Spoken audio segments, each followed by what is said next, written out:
Hello everyone, this is Professor Natali here to talk briefly about the types of pre-employment testing we use in HR. Some people consider background checks a form of testing, which is why it is grouped together in this week's lesson. We won't talk about it here, but you will cover it in the online discussion. Also, a drug test, even though it contains the word test, is really a type of background check, so we won't be including it here either. What does that leave us with? I've broken down employment testing into 4 primary categories: skills tests, cognitive tests, physical tests, and personality or psychological tests. Let's first address the concept of contingent versus discretionary assessments. Contingent assessments, both background checks and testing, are given after a job offer has been made. The job offer is contingent on passing the checks or tests. Discretionary testing, on the other hand, typically applies specifically to drug testing, and the term means the company can, at its discretion, decide to issue a drug test when it wants. Discretionary testing is performed on employees, in other words, after the person is actually hired. Now back to the types of testing. Skills tests measure a person's actual performance on a task, like typing speed or printing a Word document. They allow the employee to show what they know, and they are best when they emulate the real deal, use the actual program, supplies, or equipment as they would based on the real job. One form of skills testing is what we call in-basket exercises. The term comes from the days when people had boxes on their desks where others would drop off work or notes or files in the in-basket, and the worker would put outgoing items like mail or files that needed to be put away in the out box. The term is a bit antiquated, but it is still used to describe this method. The items to be completed mimic real life, so if the job requires someone to put together a report using certain reporting software, the candidate would be given access to the software, along with an explanation of what was needed, then asked to produce the report, right there on the spot. There are also programs out there to simulate actual tasks, but in-basket exercises can be done simply by having the person produce something actually needed on the job, using the actual supplies and equipment. There are plenty of situations where a real-life simulation isn't possible, such as landing an airplane. In these cases, we would need access to simulation software or programs. The second form of testing is cognitive. Cognitive tests measure our thinking, and the most common ones are for math and English proficiency. The candidate is given a series of problems or a written passage and asked to provide solutions, usually within a certain time frame.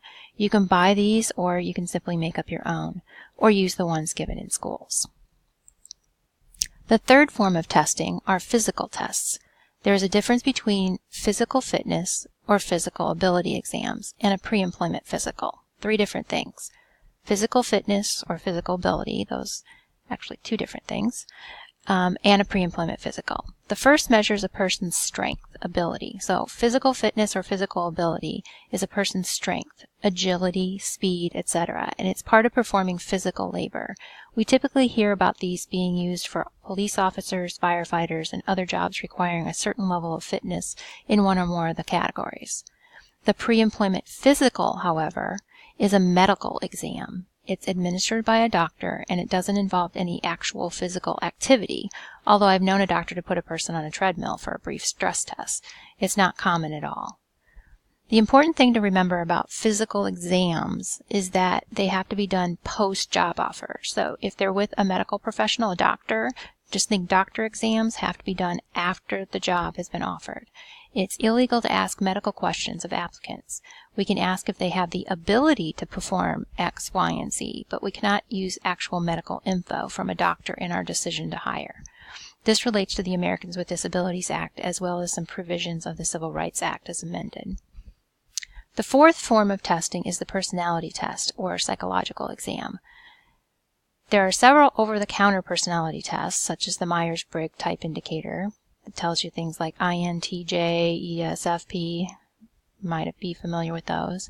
But they are not defensible in court if you get sued for discrimination.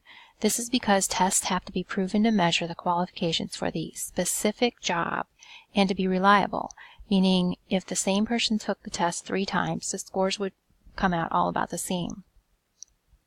Psychological exams are meant administered by a doctor, a psychologist, or a psychiatrist, and they must be shown to apply to a specific job. We typically hear of psychological exams for police officers. Companies interested in personality tests or psychological exams need to work with a firm to create the test for a specific position or positions.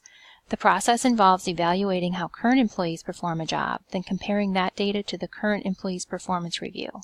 We want to identify employees with the best reviews and create test questions that will tell us if any of our candidates have those same skills.